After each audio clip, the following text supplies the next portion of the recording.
نظم کا عنوان ہے ہوا مر گئی ہے۔ ہوا مر گئی ہے، ابھی شام چوکھٹ سے لگ کر کھڑی، کپ کپاتے ہوئے سرد ہاتھوں سے جاتے ہوئے سال کو الوداع کہہ رہی تھی۔ واہ! ابھی شام چوکھٹ سے لگ کر کھڑی، کپ کپاتے ہوئے سرد ہاتھوں سے جاتے ہوئے سال کو الوداع کہہ رہی تھی کہ ٹی وی نے اپنے خصوصی بلیٹن میں اس سانحے کی خبر دی۔ ابھی شام چوکھٹ سے لگ کر کھڑی، کپ کپاتے ہوئے سرد ہاتھوں سے جاتے ہوئے سال کو الوداع کہہ رہی تھی کہ ٹی وی نے اپنے خصوصی بلیٹن میں اس سانحے کی خبر دی۔ خبر پڑھنے والی کی آنکھوں پہ افسوس کی تیز بارش تھی۔ واہ! خبر پڑھنے والی واہ! کی آنکھوں پہ افسوس کی تیز بارش تھی، ہونٹوں سے الفاظ یوں ٹوٹ کر گر رہے تھے کہ جیسے درختوں کے پتے خزاں میں۔ اس واہ! سانحے کی خبر دی، خبر پڑھنے والی کی آنکھوں پہ افسوس کی تیز بارش تھی، ہونٹوں سے الفاظ یوں ٹوٹ کر گر رہے تھے کہ جیسے خزاں کی کسی رات کو تیز آندھی چلے تو درختوں کے پتے بکھرتے بچھڑتے ہوئے کھڑکیوں سے پناہ مانگتے۔ واہ! ہوا مر گئی ہے، ہوا مر گئی ہے، نہ جانے وہ کیا کہہ رہی تھی، بس ایک دکھ ہی دکھ تھا۔ نہ جانے وہ کیا کہہ رہی تھی، بس ایک دکھ ہی دکھ تھا۔ ٹپکتا ہوا سرخ قالین تک آ گیا تھا۔ نہ جانے وہ کیا کہہ رہی تھی، بس ایک دکھ ہی دکھ تھا۔ ٹپکتا ہوا سرخ قالین تک آ گیا تھا۔ ہوا مر گئی ہے۔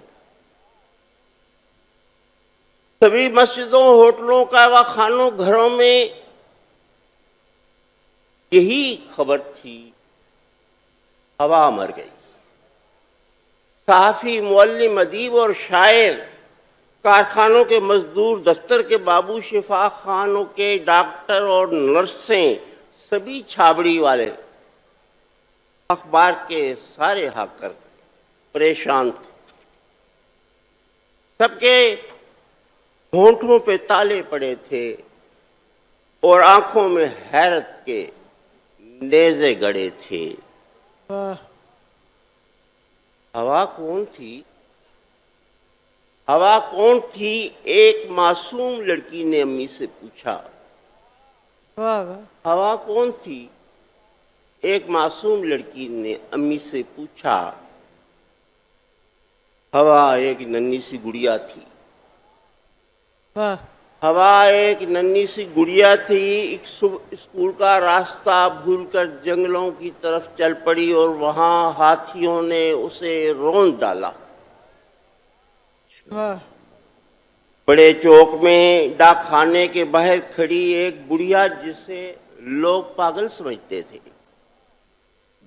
بڑے چوک میں ڈاک خانے کے باہر کھڑی ایک بڑھیا جسے لوگ پاگل سمجھتے تھے، ہنستے ہوئے کہہ رہی تھی، ہوا ایک بروگن، ہوا ایک بروگن تھی، جانے کسے ڈھونڈتی پھر رہی تھی۔ واہ! اور وہ جس نے کتابوں کے دکھ اپنے سینے میں روشن کیے تھے، اور وہ جس نے کتابوں کے دکھ اپنے سینے میں روشن کیے تھے اور آنکھوں کے پانی سے ایک روشنائی بنا کر چمکتے ہوئے حرف لکھتا تھا، کہنے لگا۔ کیا کہنا ہے؟ اور آنکھوں کے پانی سے ایک روشنائی بنا کر چمکتے ہوئے حرف لکھتا تھا، کہنے لگا، ایک بھکارن تھی وہ، بس اسے زندگی کی دعائیں وہ دیتی جو اپنی کھنکتی ہوئی عمر کی نکرئی ریزگاری، جو اپنی کھنکتی ہوئی عمر کی نکرئی ریزگاری سدا اس کے کشکول میں ڈالتا تھا۔ کیا کہنے ہیں، کیا کہنے ہیں۔ ہوا مر گئی، ہوا مر گئی۔ بستر مرگ پر کھانستے کھانستے ایک بوڑھے نے اپنی بہو سے کہا، ہوا مر گئی۔ بستر مرگ پر کھانستے کھانستے ایک بوڑھے نے اپنی بہو سے کہا، وہ جوگن سپیرن نچاتی رہی بین کی تیز لے پر مجھے۔ واہ وہ جوگن سپیرن نچاتی رہی بین کی تیز لے پر مجھے، زندگی بھر وہ ڈستی رہی کالی ناگن۔ واہ ہوا کون تھی؟ ہوا کون تھی؟ مسجدوں، پارکوں، ہوٹلوں، کارخانوں، گھروں میں یہی بیس تھی۔ ہوا کون تھی؟ ہوا مہرباں خوبصورت، ہوا مہرباں خوبصورت، ہوا شہر بھر کی ضرورت۔ واہ واہ ہوا مہرباں خوبصورت، ہوا شہر بھر کی ضرورت، ہوا زہر تھی، بستیوں کے لیے قہر تھی۔ ہوا داشتہ فاحشہ بدچلن نائکہ نہیں، وہ فرشتہ، وہ مریم، وہ سیتا۔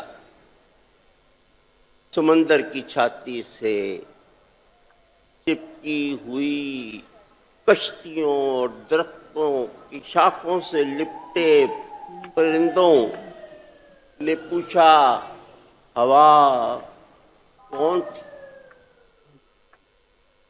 سمندر کی چھاتی سے چپکی ہوئی کشتیوں اور درختوں کی شاخوں سے لپٹے پرندوں نے پوچھا، ہوا کون تھی؟ سمندر، درخت، آسمان سارے خاموش تھے۔ واہ سمندر، درخت، آسمان سارے خاموش تھے، اور زمین رو رہی تھی، زمین رو رہی تھی۔